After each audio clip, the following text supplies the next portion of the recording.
Good evening, everybody, and welcome to Carving It Up Live right here on Facebook Live, YouTube, and on Twitter. As always, I am Bryson Carver. Great to be with you on this Thursday evening. We got a great show for you guys tonight. Listen, a lot of drama surrounding the Draymond Green situation. I'm going to start the show with that. I'll get into that in just a second, as well as the 49ers officially transitioning from Jimmy Garoppolo to Trey Lance as their, at least for the moment, and possibly for a very long time, who knows, Trey Lance from Jimmy Garoppolo, of course. I'm going to get into that, why the 49ers are absolutely making the right decision, as well as this ridiculous Lamar Jackson criticism that's just gotten out of control, folks. Like, this isn't even about his contract and whatnot. This is just downright wrong, what you got these anonymous sources saying about Lamar Jackson, as well as Julio Jones signing with the Tampa Bay Buccaneers. I don't look at it as like a massive deal, but it's a deal. I'll get into that, as well as Kyler Murray.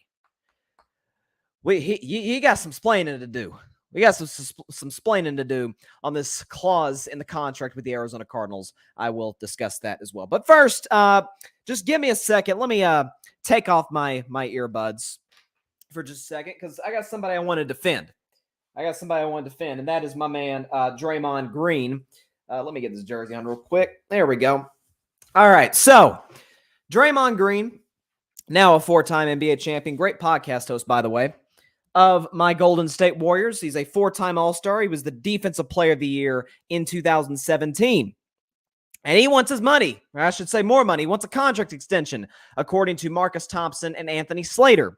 So there's sort of this, sort of controversy, like, well, should the Warriors give Draymond an extension? He is getting up there in age right now, right? He's 32 years old. He's still got 2 years left on his current deal. Why should the Warriors extend him? Now, I will say this I'm not talking about the people that just despise Draymond, let's be real, don't know basketball in terms of the impact he brings to the Warriors. Just for those just who had their reservations, and who's to say there's some of the Warriors organization, even some of the higher ups, that don't have reservations about giving Draymond an extension with this amount of money. By the way, for those of you wondering, the extension would be 4 years, $164 million. So $41 million a year on average. So for those who would have concerns, I get it to the degree of, hey, his current contract doesn't expire until 2024. You extend that contract, it would expire till 2028. Draymond Green would be 38 years old at that point. And we have seen this year, even I can say as a Warriors fan, we have seen this year that, there was some decline in his play. Heck, we saw it in the NBA Finals against the Boston Celtics for the first 4 games. He came on, he played pretty well in Game 5 and was excellent in the clincher in Game 6. But you did see that decline. I didn't think he had that great of a Western Conference Finals against the Dallas Mavericks. Point being, I get why someone had the reservations, because his game is not a game that is going to age particularly well. Why? Well, he can't shoot. He's a okay ball handler for his size, but, nothing special, nothing to brag about. Simply put, he's probably at best, the 4th, 5th best player on the Warriors. Now, in terms of importance, which I'll get into in just a second, he's second behind Steph, in my view. That's why I'd extend him. If I were 29 other teams in the NBA, the 29 other teams not named the Warriors, I'd laugh in Draymond's face. There ain't no way I'm giving you 4 years, 164. You out your mind? Rudy Gobert got a contract very similar. As a matter of fact, if Draymond were to sign this extension, he would be making the same amount of money per year as a guy he actually doesn't like very much. Not many people in the league do. Rudy Gobert, $41 million a year. That's what Rudy makes. So here's why I would sign it. Or not sign it. Draymond's the one doing the signing. But here's why I would agree to make this deal with Draymond Green. Because, and I've always said, if there's no Draymond Green, do the Golden State Warriors win championships? The answer to that, I believe, is yes. They probably win 1, maybe 2, heck, maybe even 3. Who knows? But what I can also tell you is that without Draymond, there may be championships. There's no dynasty. There's not. Every dynasty in NBA history has had sort of the bouncer at the club, if you will. Right? The Lakers had it with Horace Grant, and then they upped that big time in the second part of their dynasty, the second three-peat from 96 to 98 with Dennis Rodman. You look at guys, like to a certain degree, Kevin McHale on the Celtics, a mini dynasty. I wouldn't call it like a legit dynasty, but a mini dynasty. The Detroit Pistons of the late 80s, early 90s, Bill Laimbeer.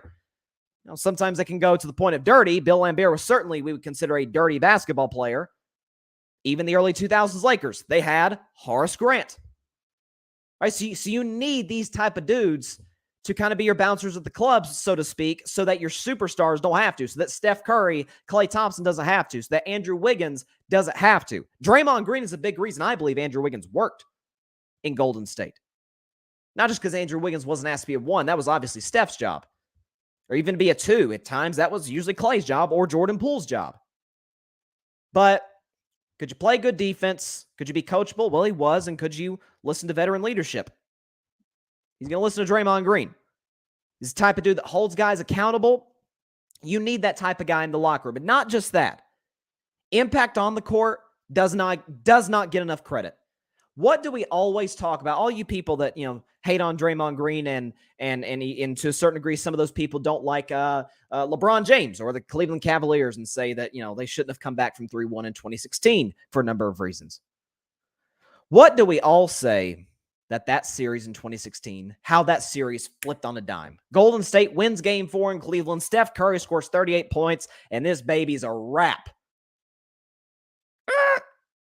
Slam the brakes. Draymond Green just got suspended for game 5. Thought it was a ridiculous suspension, but he was suspended, didn't play. Cleveland won. Next game, Draymond came out. He knew he was either one technical or one flagrant foul away from getting suspended for a game 7. So he's on his best behavior.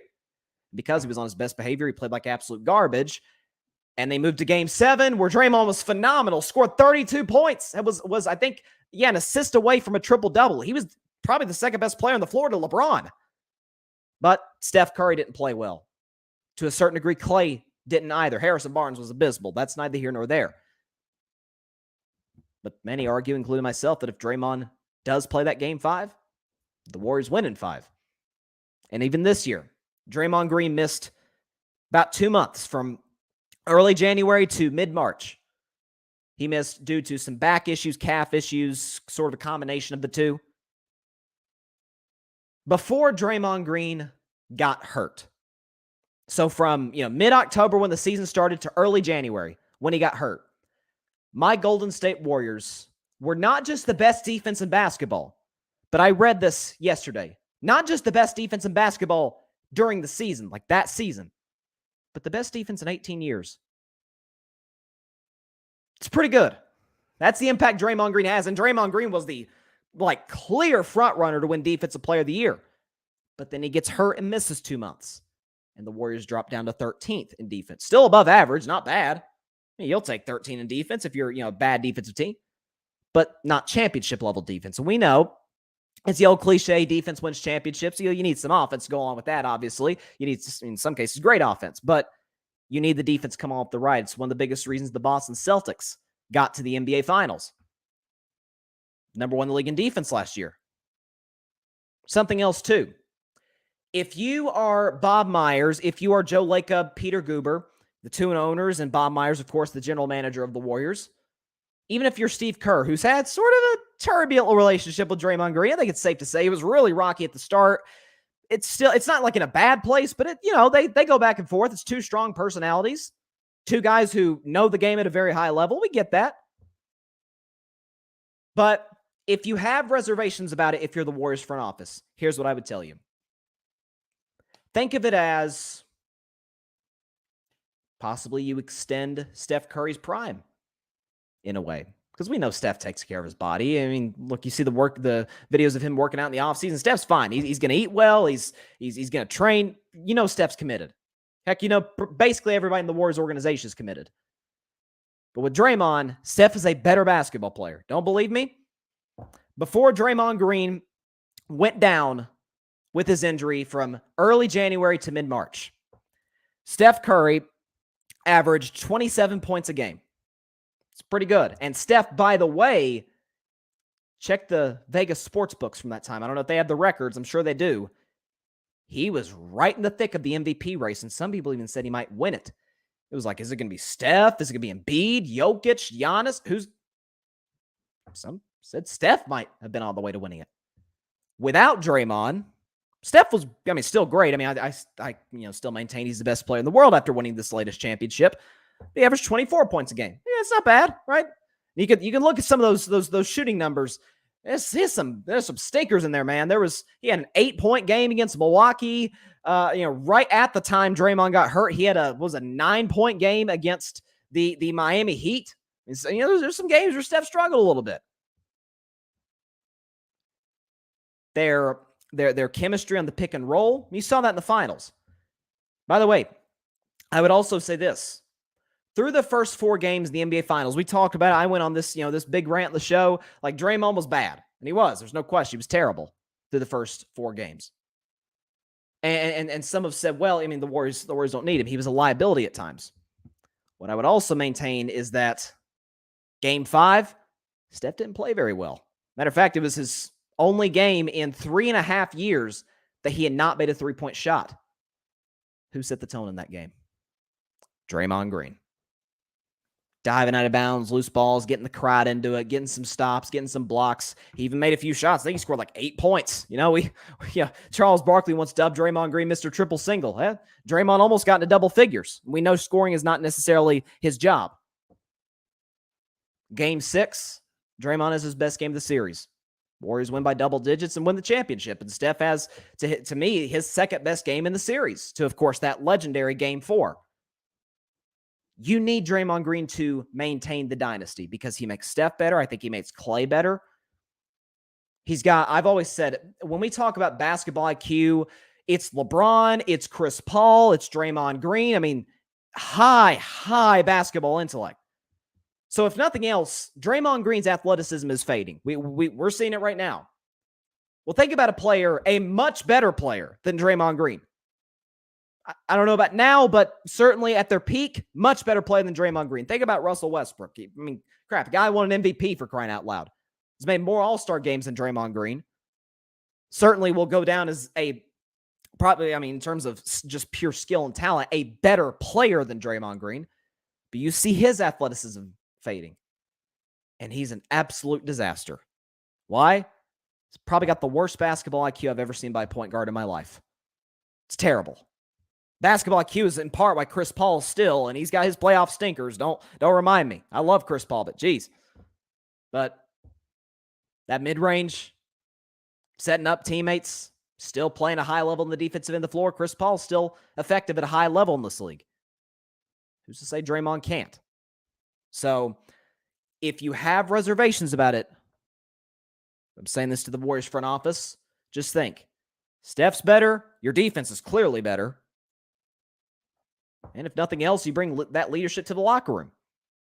You have the guy who can kind of get in dudes' faces. Come on, you're going to go at Draymond? KD did that, and that didn't go very well. So Steph doesn't have to do that. Steve Kerr, to a certain degree, doesn't have to do that. We know Clay doesn't want any part of that. Wiggins is kind of non-confrontational. Who's getting in their face? Kevon Looney? James Wiseman? You need that guy in the locker room. Those are my thoughts.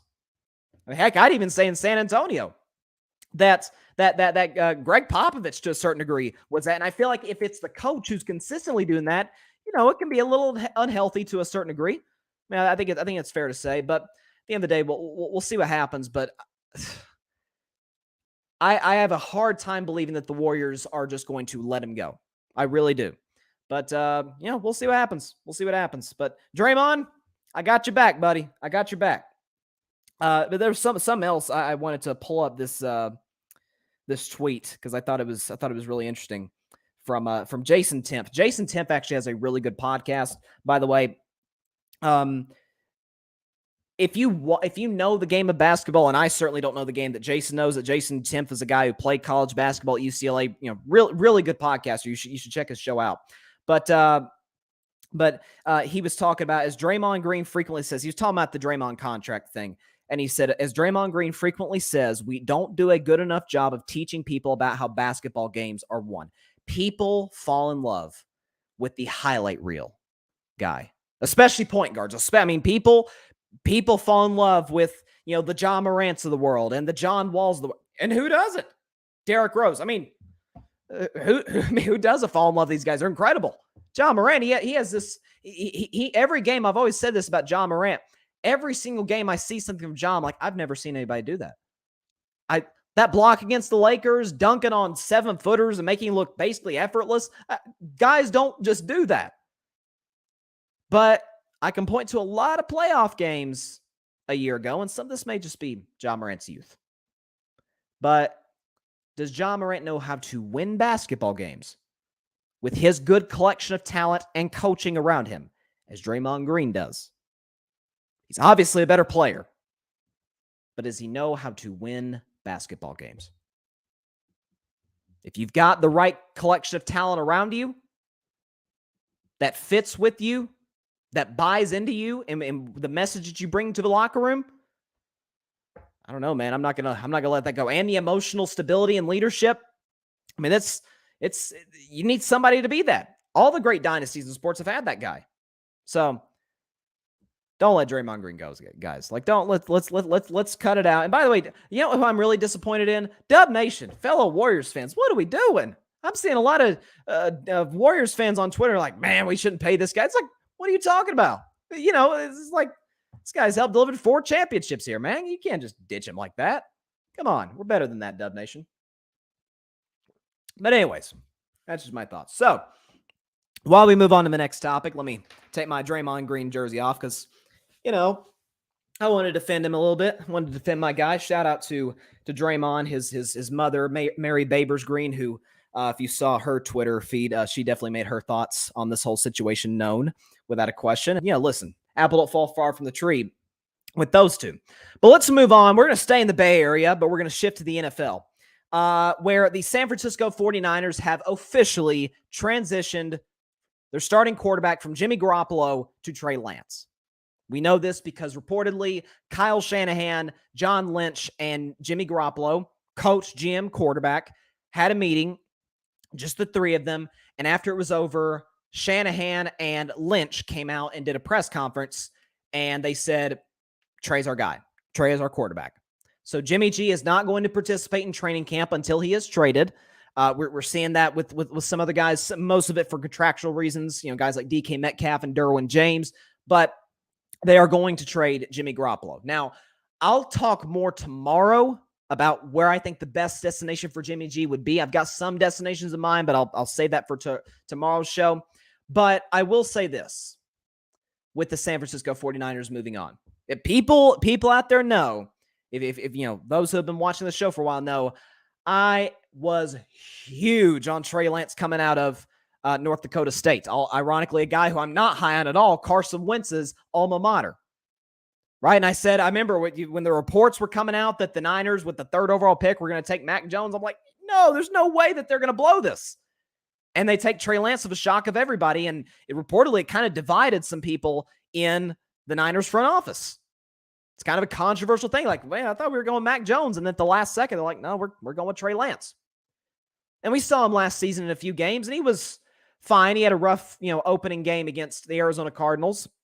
It's fine. It's his first start. But he didn't, there wasn't that many plays where he just blew you away.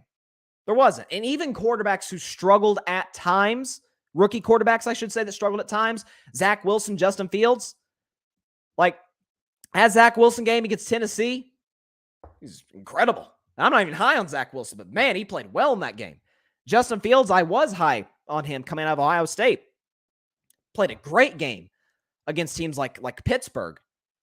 Like you saw flashes like, man, if they could just put the right amount of support around him, he could be a franchise quarterback. You didn't necessarily see Trey Lance pop, so to speak. What I would say is this to those who say, why don't you just stick with Jimmy G? You just got to the NFC Championship game with him. And it's a fair argument. Heck, you got to the Super Bowl with him a few years ago. Number one, obviously, Trey Lance was taken with the 3rd overall pick. So at some point, the 49ers got to put him on the field. That's why Green Bay was in turmoil. And I'm not sure the situation's still completely resolved because they took a quarterback in the first round, late in the first round. It's like, time out. You take Jordan Love in the first round and you still got Aaron Rodgers. Like, you got to put the guy on the field at some point. You draft a guy in the first round, you got to put him on the field at some point. Packers can't. They're not just going to bench Aaron Rodgers or trade Aaron Rodgers. I can't do that. Can't trade a first ballot Hall of Famer who just won MVP for. That's the situation they're dealing with. With San Francisco, it's a different story. Is Jimmy G productive? Yeah, he's productive. Is he a starter in the NFL? Absolutely. Does he win games? Yes. But my thing has always been on Jimmy G. I was a little higher on Jimmy G a few years ago when he made the Super Bowl. Ever since, I've kind of become, I would say, lukewarm on him, if not a little leaning, glass half empty on him. For the simple fact that when you look at his resume, when you look at his history, particularly in San Francisco, because that's where he started the vast majority of his games, how much of an impact has he had on that franchise winning than not? Now, Jimmy G defenders would say, what? Time out. Since Jimmy Garoppolo's been in San Francisco, he's got a record of 39-18. That's excellent. I think it's 39-18. That's tremendous. And when he's gone, when he's hurt, which is often, not last year, I'll give him credit for that, but often he's been down 2018, 2020. When you have guys like Nick Mullins and CJ Beathard and guys step in, it's rough. They don't win games. Kyle Shanahan doesn't look like that great of a coach with those guys. What I would say is, first of all, those guys are not better than Jimmy Garoppolo. This isn't a situation like Cleveland with Baker Mayfield and Case Keenum, where there's not a massive gap between the two. Jimmy is clearly better than Nick Mullins and is clearly better than CJ Beathard. But earlier this year, heck, the series just ended a month and a half ago. I did a series, 10-part series. Y'all got to check it out, by the way, if you haven't seen it already. The Carving Up U.S. Presidents Edition. I did a 10-part series with my man Isaac Lawson. It was great. Be sure to check it out on the Carving Up playlist on YouTube. But at the end of the series, episode 10, we gave our own personal list ranking the presidents. And we gave our criteria. And my criteria was this. What was the impact that they had on the country? I should say that's kind of vague. When they came into office, where was the country at? And where was the country at when they left office? And how much of an impact did they have on that? That's how I did my list. And that's how I would also do it with quarterbacks. I mean, when you look at the Niners, yes, Jimmy G has won games. He's won playoff games. He's got a 4-2 playoff record. It's a lot better than majority of quarterbacks in the league. How much of an impact has he had on that, though? Take a look at this, his playoff career numbers. Again, with a 4-2 record, I put that there at the bottom. Jimmy Garoppolo in his playoff career, 160 yards per game, 4 touchdowns, 6 picks, a 61% completion percentage, and a passer rating of 74.1, which is below average. How much of an impact is he having in these games? You look at some of those playoff wins against, say, the Green Bay Packers. I should say the Green Bay Packers 2019, the NFC Championship game. He threw for under 100 yards. Last year against the Dallas Cowboys, right? Don't remind me with my guy Dak Prescott wearing his hat again, of course. That playoff game, and my sister Chloe can attest. When that game was looking a little dicey, like, oh man, San Francisco may have this one. It's like 23-10 with 8 minutes to go in the fourth quarter. It's like, oh, San Francisco's probably just going to run this thing out. I told her, I said, just wait. Jimmy G's going to make a mistake. He's going to screw something up. And almost as soon as I said it, Jimmy Garoppolo rolls right, makes a bad throw. Anthony Brown picks it off. Dallas scores. And it comes down to, of course, the infamous, the quarterback draw play with 14 seconds. That doesn't happen if Jimmy G doesn't throw that terrible interception. You want to see what Jimmy Garoppolo looks like in the playoffs? Check out the game last year in Green Bay. Everybody talks about the Niners upsetting Green Bay. That had everything to do with the defense and the special teams. Take away the special teams touchdown, the 49ers scored 6 points offensively. Did not score a touchdown. Jimmy G threw a bad pick, I should say, in the red zone. So people said, oh, Jimmy G is beating Aaron Rodgers twice. No.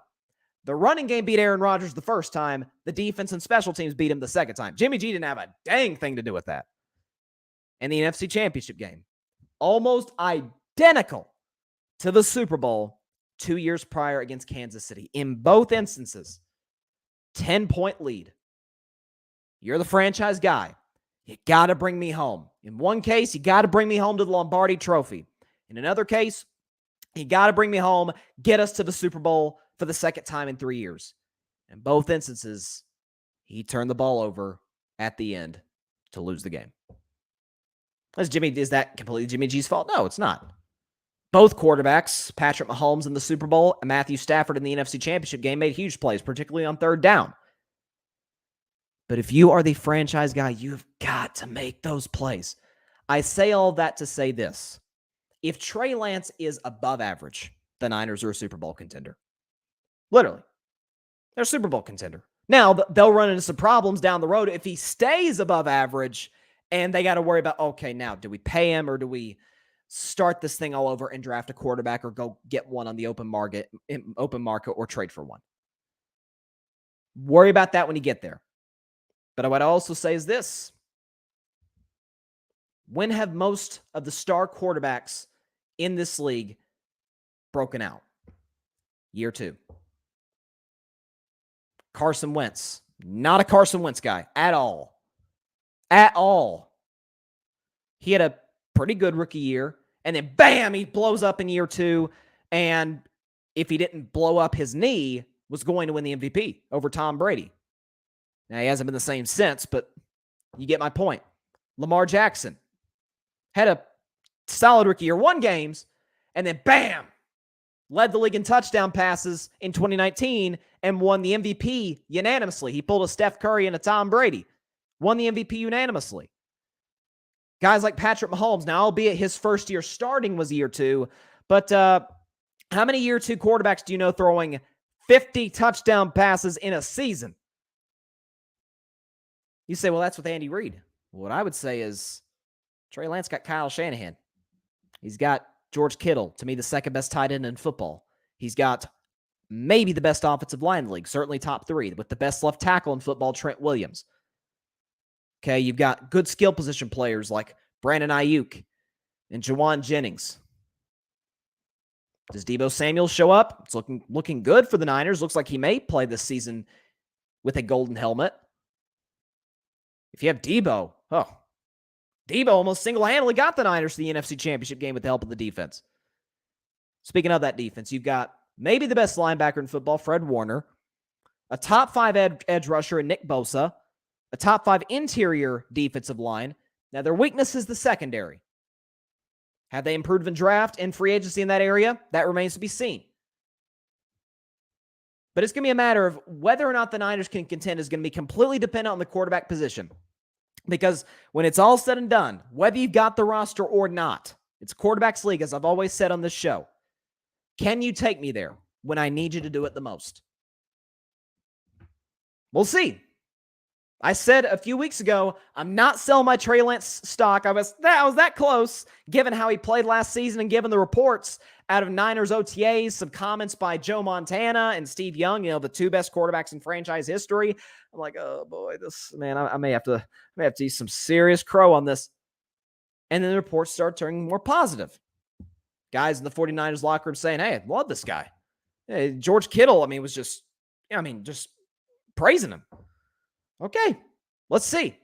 Year 2, you're playing a tough division. We know Seattle's going to be pretty bad. They're probably going to be tanking this season. But you've got, the defending Super Bowl champion LA Rams and the Arizona Cardinals who just made the playoffs. More on Kyler Murray later in the show. It's a tough division. But given Jimmy G's playoff numbers, I'll pull them up again. I must preface by saying this is with a top 2 tight end, probably the best all-around offensive player in the league in Deebo Samuel, a top 3 offensive line in the league, and a top 3 offensive coach in the league, Kyle Shanahan. That's his playoff numbers, folks. More interceptions than touchdowns, sub 200 yards, 61% completion, which 10 years ago, that's not terrible. Nowadays, I need you to be closer to 70 than 60, and a passer rating below average. With all of that I mentioned, great tight end, great skill position players, great all-around offensive player, Deebo Samuel, great offensive line, great head coach. Like I said, when I ranked my U.S. presidents, my criteria was, where was the country when they took office? Where was it when they left? And what impact did they have on that? That's my reservations I have about Jimmy G. And that's why I think the Niners did make the right decision in going to Trey Lance. Because at this point, you know what Jimmy G is? He is, let's be real, he's a better version of Mac Jones. Y'all know I'm not high on Mac Jones at all. You've got a guy who you just drafted 3rd overall. You saw the potential in college, and man, there is potential.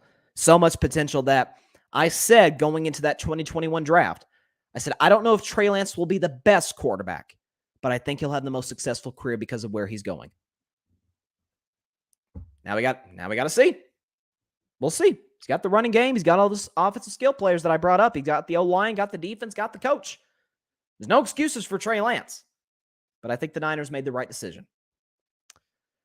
Let's see. John Johnson said, play calling in the Super Bowl was the problem, got them away from the run. They did, and I will agree with you there, John. Kyle Shanahan, we know in that, just if you rewatch which NFL Network, it seems like every other Sunday they show the 28-3 comeback, of course, the Patriots and the Falcons. And if you watch the Falcons play calling late in that game after they did go up by that score, a lot of passes, a lot of dropbacks, a lot of shotgun, formations. That's not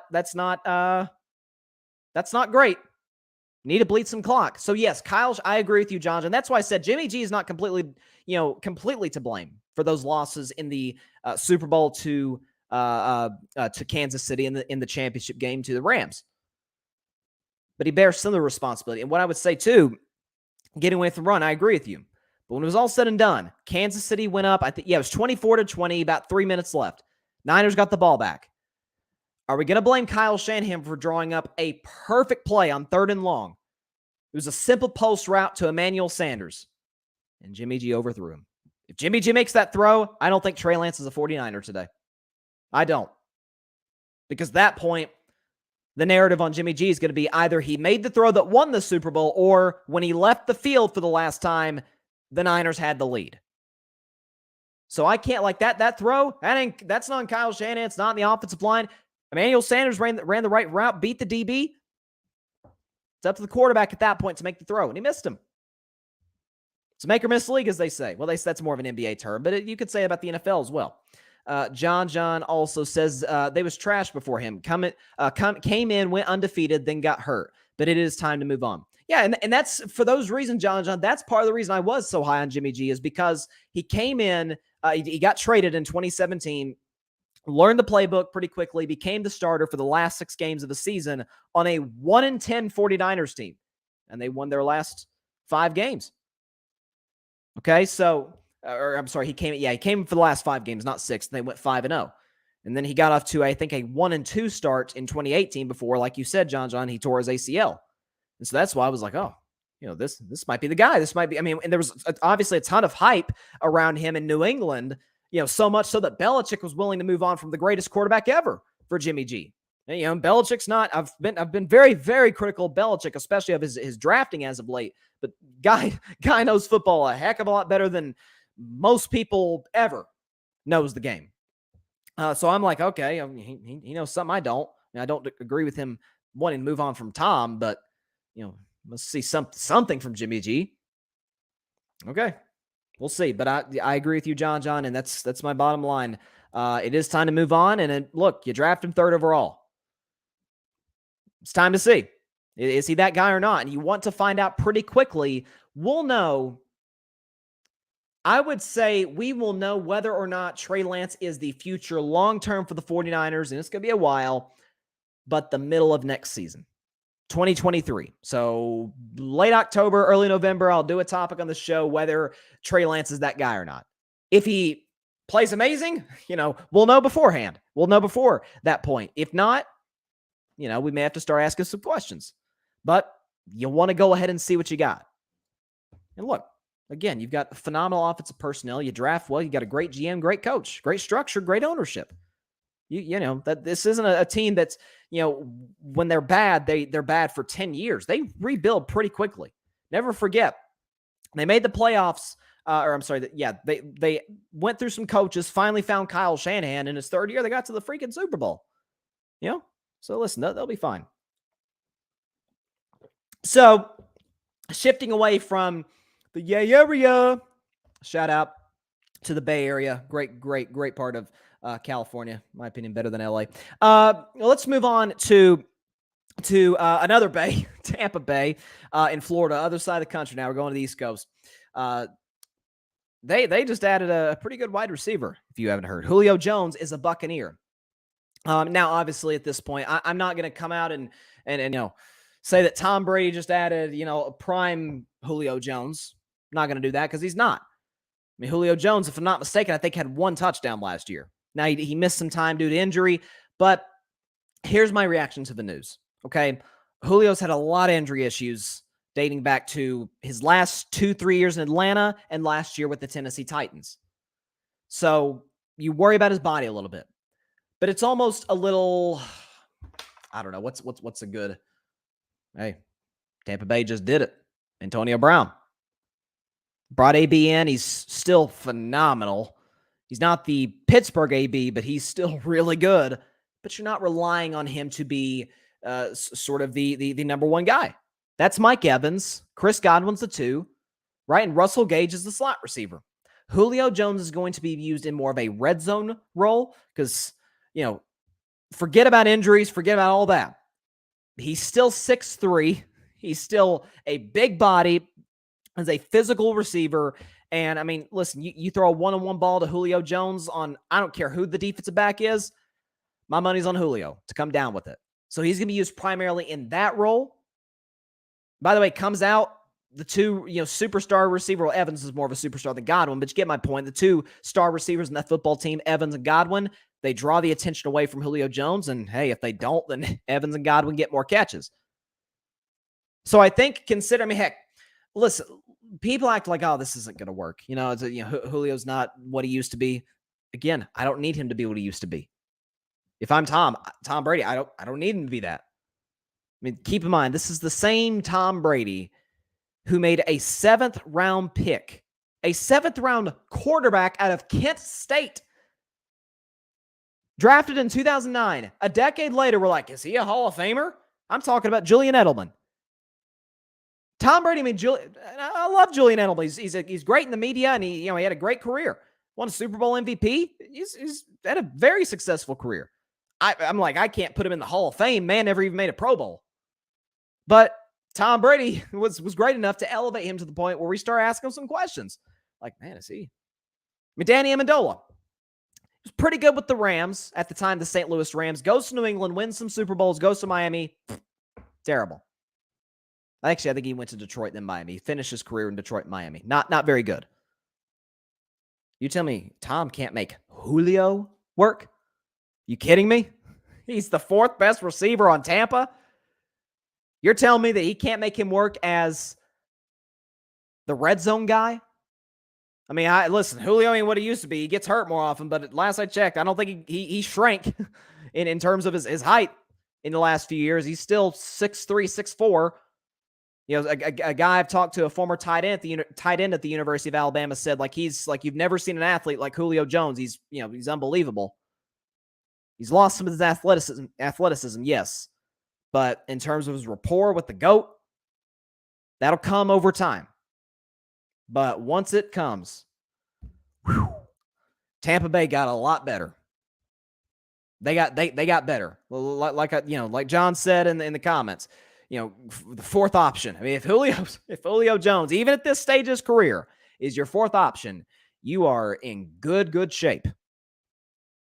By the way, Scotty Miller, if knock on wood for Russell Gage, who's in my opinion, an underrated receiver. I raved about it when he was in Atlanta, former teammate of Julio.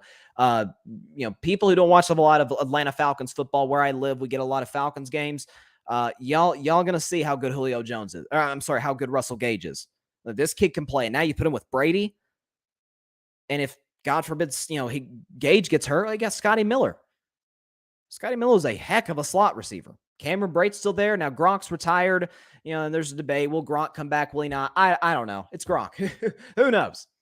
But if Gronk doesn't come back, you're still fine. You are still mighty fine at the wide receiver position, the skill position, in terms of receivers and tight ends. The question for Tampa is whether or not Leonard Fournette is going to be in shape. He said he's lost some weight. It looks like he's lost some weight, but gee whiz, that guy didn't put an ounce of time in the offseason. Man. But bottom line for Tampa, they got better. And they didn't have to pay a whole lot of money. It's a 1-year deal. It's basically Julio's going to be there, And then, who knows? Maybe Julio ends up retiring after this year. I mean, this is what his 12th season. So, he's getting up there in age. Will he go elsewhere? Because we know, and as I've said on the show, I would be genuinely shocked if Tom Brady does not retire for good at the end of this season. And things that he said, obviously what we're seeing, he's doing the 80 for Brady movie. He's got the Brady brand, TB12. He's got a lot going on. He's got the Fox deal that's going to pay him over $30 million a year, like way surpassing what Tony Romo got paid. And we thought Romo was like, wow, well, Tom got paid more than that with no broadcasting experience. So Tom's got a lot of things to be excited about. And we're sort of seeing this not loss of drive. He wouldn't have come back if he had lost his drive. But sort of this is crazy to say, but is he as sort of quote unquote psycho about winning as he used to be? That's because we heard him use words right before his first retirement, like satisfied. I'm like, bro, you didn't use the word satisfied after you won Super Bowls. Like you're using it after divisional round losses at home. Like something's different. He's almost done. I mean, and who can blame? This is year 23 for the guy. He's got a lot to be excited about. He gets an opportunity to compete for one last Super Bowl. If he wins the Super Bowl this year, he's definitely gone. You go out winning 8 rings. It's an even number. You get to go to the Jordan number 23. You get to retire at age 45 like you wanted to. Yeah, hey, listen, life is good if your name is Thomas Edward Patrick Brady Jr. That's all I will say. John said he's talking about Leonard Fournette. He said he was hanging with Zion in New Orleans, LOL. Clearly, which, obviously Leonard Fournette did play at LSU, so I guess. Although Zion's looking better, I don't know. Whew. I really hope Leonard Fournette doesn't turn into Eddie Lacy. Man, I saw that picture a few weeks ago. I was like, what the heck? Like, this guy does not – has he seen a weight room? Has he worked out at all this offseason? So can Leonard Fournette get in shape? That's the worry for Tampa is the running game. In terms of skill position players, they're okay. They're okay. If Julio Jones your fourth option, you got nothing to worry about. Let's see. Excuse me. Today's July 28th. So let's see. We got 34. Okay, so we got 42 days? 42 days till the NFL season. I know I say it every day on the show. I think I said it a lot last year, but man, we're so close. Training camp has started. I saw a video of Michael Thomas with the Saints. He looks great. That's sort of one of my main concerns with the Saints this season is whether or not Michael Thomas can get back to being not even record-breaking Michael Thomas of 2019, but can he still be productive? Right? And with the Saints receiving core, by the way, they're not going to compete for Tampa for the division, I don't think. Although I think they'll split their games this year because, in case you haven't noticed, Dennis Allen has kind of had Tom Brady's number. And trust me, Tom Brady knows it. We saw what he told Dennis Allen on the sideline during that 9-0 loss last year. He does not like Dennis Allen. So they'll split their games. But I'll tell you this about New Orleans. My gut's telling me playoffs. I don't know. You guys know my division winners. I've got Minnesota, Dallas, Tampa, Rams. I think Arizona gets in the playoffs. I think San Francisco gets in the playoffs. And so then at that point, it's a toss-up. Okay, is it Philadelphia? Is it Washington? Is it Green Bay? Is it, again, the Saints? Like heck, I wouldn't even say either Arizona or San Francisco, give or take, is necessarily a lock to make the playoffs. And I think the only lock to get in is Tampa because they play in an easy division. And the Rams, because we know how stacked they are. Like, those are the only two that I'm like that. If you're in Vegas, if I were a betting man, as I always say on this show every Friday, during the season, Tampa and LA are your two locks. There's no question. But we do know this: half the teams that make the playoffs don't make the playoffs the following year. So if that trend continues, you'll have to eliminate some teams. So we'll see what happens. NFL is that close. Like I said. 42 days. Yeah, today's Thursday, so 6 weeks. 6 weeks from today, we got the NFL season, 2022 season. Bills, Rams. Can't wait. All right, staying in the NFL, staying in the NFC West. I tell you, the topics are flowing really smoothly today. We go from Bay Area to Bay Area, and then we go from one Bay to the other bay in Tampa Bay. Then we go from talking about the Rams to talking about the Cardinals staying in the NFC West. Hey, listen, football season's upon us. But Arizona, the Arizona Cardinals, of course, I talked about Kyler Murray getting signed to a long-term deal on Monday's show.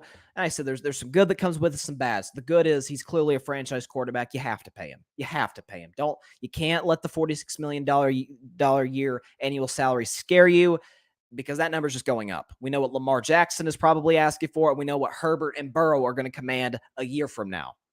You can't let that scare you. And then the bad was I worry about Kyler's intangibles.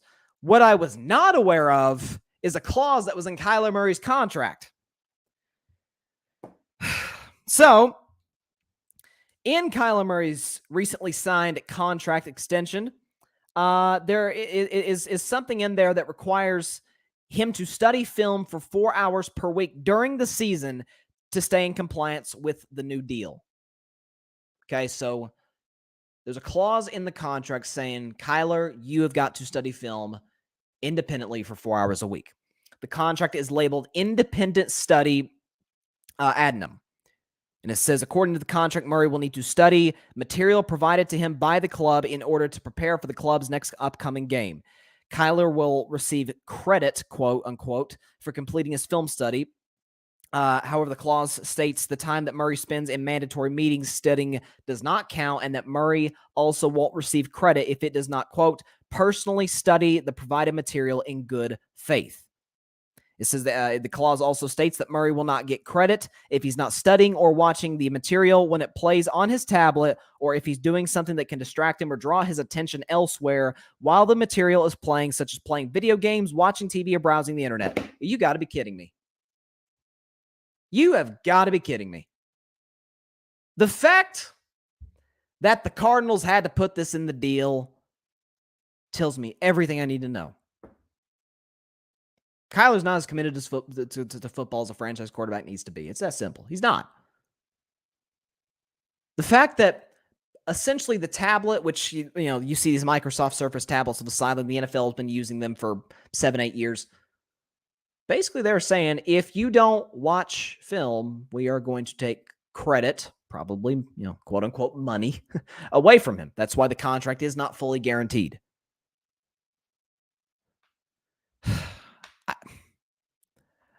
I don't even know what I'm supposed to say. I'm glad I said on Monday's show that I thought his intangibles were in a worse position than Aaron Rodgers' intangibles. Because as bad as Rodgers is, and we know how bad the vaccine stuff was last year and the weird interviews he's doing. He's reportedly dating a witch doctor now. And we know about the numerous beefs he's had with coaches and receivers, and it's not great with Aaron Rodgers. It's not this bad. Because what's one thing that I've always praised Aaron Rodgers for? It's that at the line of scrimmage, after Peyton and Brady, Rodgers might be the third greatest quarterback at the line of scrimmage that we've ever seen. You could throw Breeze in that group, but the guy is in complete control and in command at the line. Now, some of that is age. Aaron Rodgers has been in the NFL for now. This is his 18th season. Kyler, this is his 4th season. They're in 2 completely different stages of their careers. But the Packers don't have to beg Aaron Rodgers to watch film, to basically do your homework.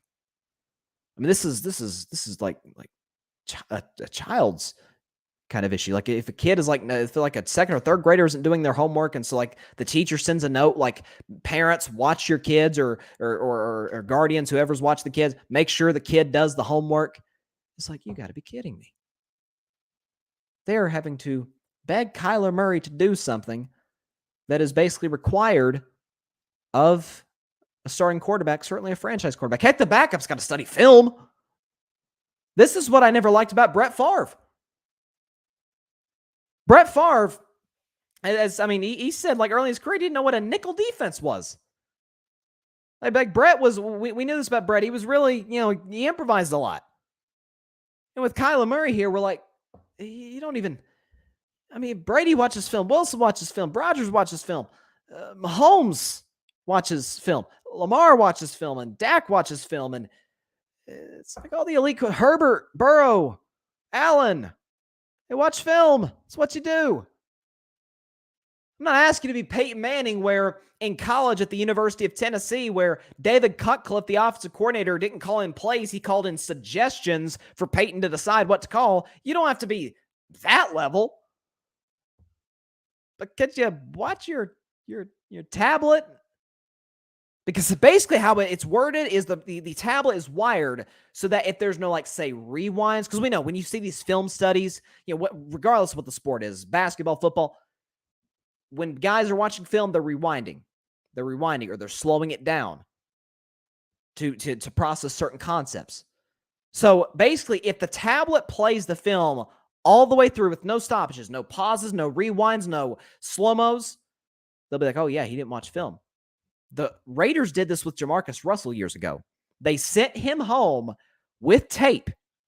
They said, watch this tape. What they didn't tell Jamarcus Russell is that it was a blank tape. There's nothing in it.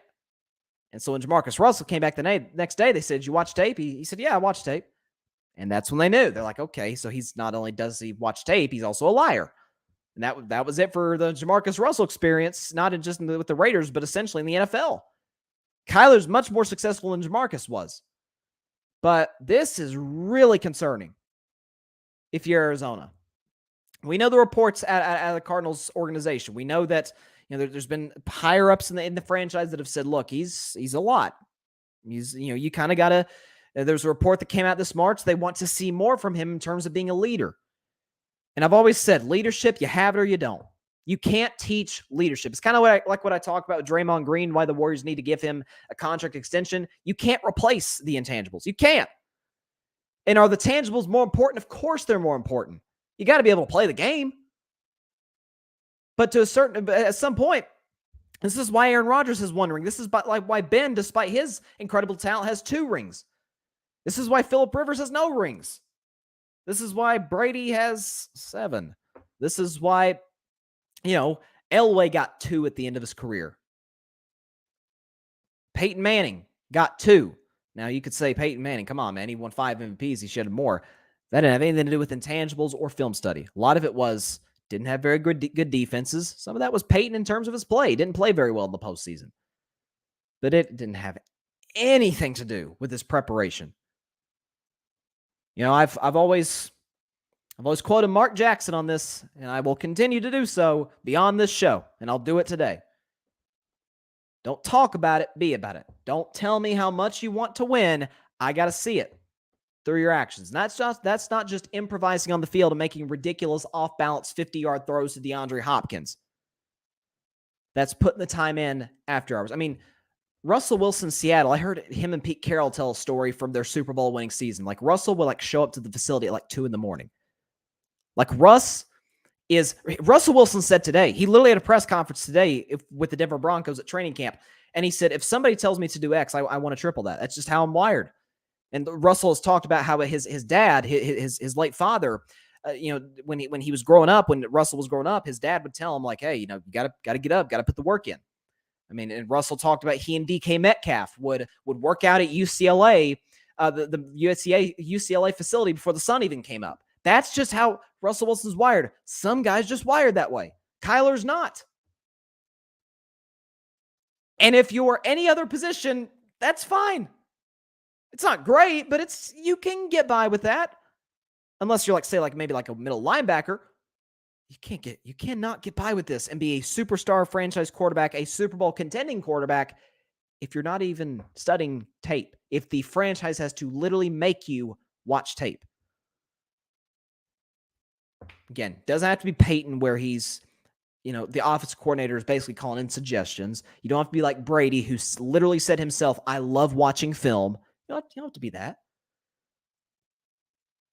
But could you put the time in? That's all I'm saying. If he did, it's the thing with Kyler. That's what's so frustrating about some of these guys who are incredibly talented with 0 intangibles. Is like, my good Lord, they're incredible. Some of the throws these guys can make. And Kyler, his athleticism and being able to get in the pocket in, the blink of an eye. He's accurate, huge arm. I mean, he's got everything you want in a quarterback outside of size, but he pretty much makes up for that. Just doesn't put the time in. Again, I've been critical of Aaron Rodgers, and I probably will be this season for some snarky comment he makes in October. But I know he watches tape. I know he's watching tape on Detroit, Minnesota, and Chicago, and whoever else they play. It's like, and John, I'm glad you pointed that out, John, because I did want to mention that when I talked about Kyler. John just said facts. That's like the Zion contract weight requirement. Yeah, I saw that right before I started the show today. Zion Williamson's contract extension has a weight clause saying that his new extension will require his weight and body fat percentage to add up to less than 295. That's a problem. And I'm a much bigger Zion fan than I'm a Kyler fan. But, dude. And that's Zion's issue. I don't think preparation is necessary. And preparation in basketball and football are two different things. Like, we know this. Like, quarterback is probably the hardest position to play in professional sports. It just is. It's not, football isn't the hardest game. I think that's baseball. But the quarterback is the hardest position to play in American professional sports, team sports, certainly. But in Zion's case, he's not put the time in terms of taking care of his body. It's not Kyler's problem. It's just he doesn't study. He doesn't do his homework. So that's a problem. But let's see what is there any news? No, no. I was gonna say I got a Twitter notification. There's nothing. By the way, shout out, since my Red Sox are stinking up the joint as of late. We are now below 500 for the first time since I think May. Just got to get that out of my head. The Mets swept the Yankees, so congratulations. Shout out to my guy, Barry Grant Jr., my guy, Alfred Parsard Jr. Listen, the enemy of my enemy is my friend. That's how it goes. That's how the Red Sox and Mets have been, even since '86, and the heartbreak that brought Red Sox fans around the world. If we get a Mets-Yankees World Series, if we get a Subway Series, as the ratings probably won't be great because it's pretty much exclusive to one city. But man, hashtag LGM. Let's go Mets. Okay, I'm going to be a Mets fan this October if my Red Sox keep playing the way that they're playing. And, hey, get themselves a championship for the first time in 26 years. 36 years. My bad. And John doesn't like that. I said that because I know you were in the room, John. I had to criticize your Yankees for a second, especially last night too. The walk-off win, man, that was fun. That short Mets Yankees series, that was a good one. That was good. I think it was a 2-game series, right? Do they play tonight? I don't think they do. Let me check. Yankees Mets, because the first 2 games were wildly entertaining. No, it's a 2-game series. Actually, we have some breaking news into carving it up. Here we go. Breaking news. Do we have our breaking news? Yeah, hold on. We got a breaking news logo. Only thing is I'll have to hold on. Get it up there. I want to make sure we get this right. Tell the people what just happened. According to Adam Schefter, Seahawks receiver DK Metcalf is signing a 3-year, $72 million extension that includes $58.2 million guaranteed per source. Deal includes $30 million signing bonus, the highest ever for a wide receiver. So DK Metcalf is signed in Seattle long term, and so yeah, good for DK getting his money. I do worry about his production simply because of the production at the quarterback position in Seattle with guys like either Drew Lock or Geno Smith. Not exactly Russell Wilson, but I will say, hey, listen, I've always said about athletes, get your money while you can. DK Metcalf got his. The highest ever signing bonus for a wide receiver in NFL history, $30 million. So congrats to DK Metcalf. So there you go. Some little breaking news at the end of today's show. Had to get that in. Thank you very much, Adam Schefter. Grady says he'll get traded if the team isn't winning. It's probably true. John says good deal, short-term deal. Yeah, it's short-term, so it works for both sides. DK gets his money, and Seattle, keeps him around for a little while, but it is certainly possible, Grady, if he does, if Seattle does flunk this season, which I think we all think they will, then, he may end up getting dealt. Maybe not this year, but next year. Because look, I've never thought about DK as a 1. I thought that had more to do with Russell Wilson, but I think he's absolutely a solid 2. Absolutely. He's a freak athlete. He's fast. He's, not a great route runner. He's got good hands though. Good run blocker. So you can definitely make DK Metcalf your number 2 guy. I've always said, don't let the money scare you. I mean, look what the Rams are doing. How many guys the Rams giving big money to? You can jump through some loopholes, and if you get the right capologist in the building, you can mess with the cap a little bit, right? And be able to take care of your star players and still, the cap not be an issue. I mean, look at Dallas. Like, Dallas has $21 million in cap space and is not even using it. But then again, I heard Dak was going to wreck the salary cap, but that's neither here nor there. Shout out to Dak Prescott. All right, last topic of the day. Shout out to another quarterback who I've defended like crazy. It's like my big three. Maybe that's what I'm going to call it. My big three quarterbacks that I defend. It's Dak Prescott, it's Derek Carr, and it's the quarterback I'm going to talk about right now, Lamar Jackson. This criticism is getting out of hand, folks. It's getting out of control. So according to the Athletic's Mike Sando, he recently did his annual quarterbacks tiers list, which, I mean, I had a couple disagreements in there, but I thought it was a fairly accurate list. NFL, but it was based on rankings from NFL executives and personnel. Lamar Jackson, who, of course, Ravens star quarterback and the 2019 MVP, was ranked in tier 2, described as being able to, quote, carry his team sometimes, but not as consistently, and can, quote, handle pure passing situations in doses and or possesses other dimensions that are special enough to elevate him, but, quote, has a hole or two in his game. Okay, that's not like crazy. It's not like an outlandish thing to say. But one, I hate this A word when it comes to sports. Anonymous. As one anonymous coordinator said, quote, if he has to pass to win the game, they ain't winning the game. He's so unique as an athlete and he's really a good football player, but I don't care if he wins the league MVP 12 times. I don't think he'll ever be a 1 as a quarterback. He'll be a 1 as a football player, but not as a quarterback. Oh, boy. I'd say if said coordinator, if we knew who he was, he probably would not have a job. That's why I hate these anonymous quotes. These people make these big and bad statements, and we don't even know who they are. Point being, whoever this coordinator is dead wrong. I've always said this about Lamar Jackson. He came into the league in 2018 with, as the original criticism, or I wouldn't say criticism, just evaluation of Lamar Jackson said, he came into the NFL with quite a few holes, as a lot of quarterbacks do. Right? He came in, he wasn't terribly accurate. You weren't sure if he could be a great pure thrower of the football. Right? He had kind of a weird throwing motion, but his rookie year, they won the division. Right? He took over a Ravens team that was kind of mediocre, and he won them the division, got him to the playoffs. Okay, so can he take that next step? Yes, in year 2, he took a huge step. He won the MVP, led the league in touchdown passes. Actually had a bigger yards per attempt than Justin Herbert did in his second year. We rave about Herbert. I love Herbert. Loved him in 2020 coming out of Oregon. But Lamar's been more productive in that department than Herbert has. Okay, year 3. Okay, he's won games, check. He's won an MVP, big check. But come on, he hasn't won in the playoffs. Well, he checked that box off in 2020. He played the team that he lost to badly the year prior, the Tennessee Titans, and he played phenomenal. He was the biggest reason the Ravens won the game. Okay? Can he play from behind? He says, once you get like a 14-point lead or so, look at those games against Kansas City at Arrowhead. I'm not sure if Lamar's the type that can come back, if he's a good enough throw of the football to come back.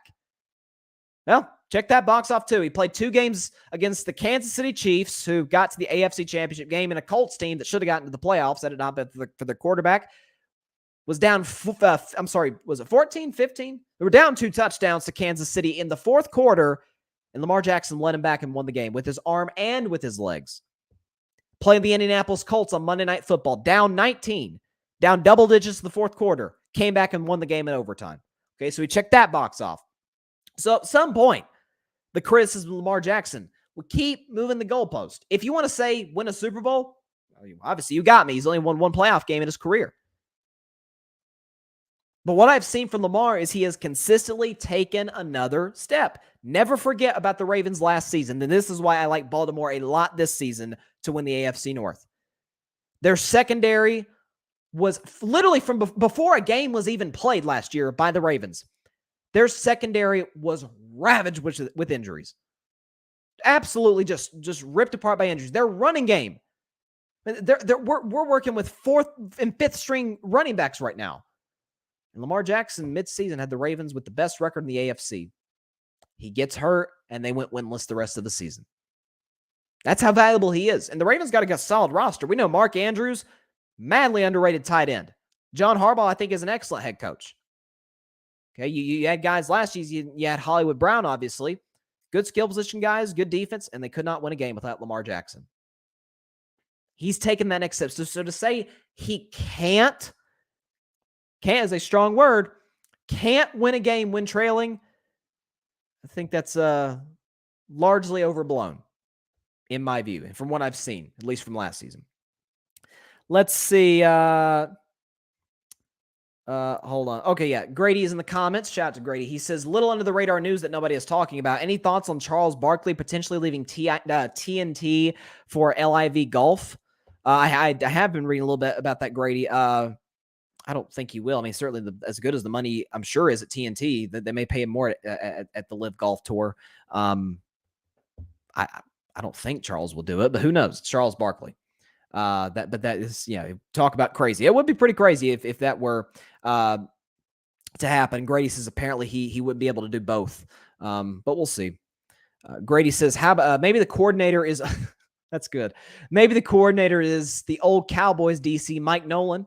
He's probably hanging out by a bus stop or a junkyard, drinking a beer, killing time. I'm not going to be too harsh on Mike. I've heard for a lot of sources he's a really good dude.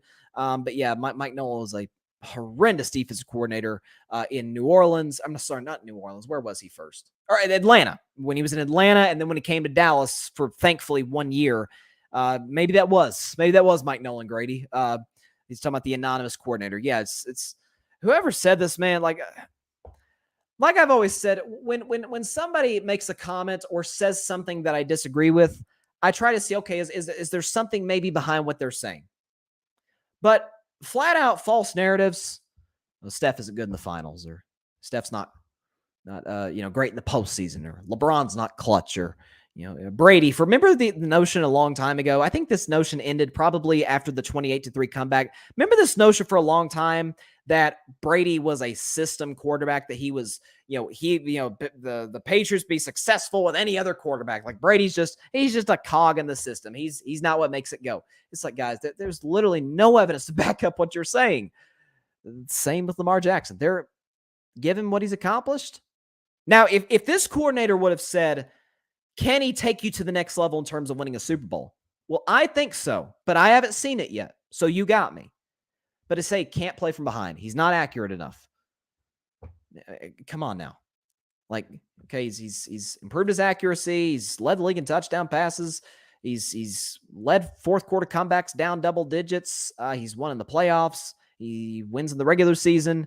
Other than a Super Bowl, he's won an MVP. I'm not sure what more you are asking. Is it because he's not the conventional quarterback? I get it. Like it doesn't look pretty coming out of his hands. I understand that.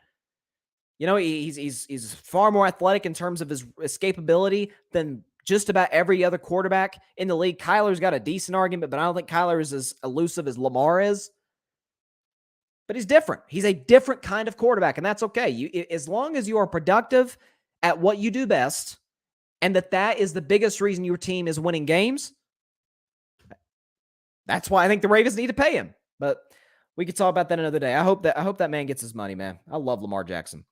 All right, that is all the time I have for today's show. Appreciate everybody stopping by as always. Be sure to catch Carving Up Live tomorrow at 6 p.m. Eastern, 3 p.m. Pacific time on Facebook Live, YouTube, and Twitter. We got a very special guest coming on tomorrow. Somebody who's not been on the show yet. Well, actually, I won't give any hints. I'll tell y'all who it is tomorrow. But what I will say is you don't want to miss it. You do not want to miss tomorrow's show. It is going to be a blast with the guest that is going to come on. So be sure to check out that. Be sure to check out the Carving It Up podcast on Spotify, iHeartRadio, Google Podcast, Anchor, as well as wherever you listen to your podcast. And follow Carving Up on social media. You can see down below there on the stream, on Instagram at Carving Up Podcast, Twitter at Carving Up Pod, and Facebook. You can search Bryson Carver, and the Carving Up logo should pop up there. Be sure to like, share, comment, and subscribe to the YouTube channel. It helps the channel grow exponentially. And listen, like I said, tomorrow is going to be a very, very fun show. You guys do not want to miss it. So have a great evening, everybody. See y'all tomorrow. Stay safe out there. God bless you all. Peace out. Yeah, I gotta stop being anonymous out there. Thanks so much for watching the show on YouTube. Be sure to click that big red subscribe button and go check out the other clips and full shows of Carving It Up Live. Have a blessed day.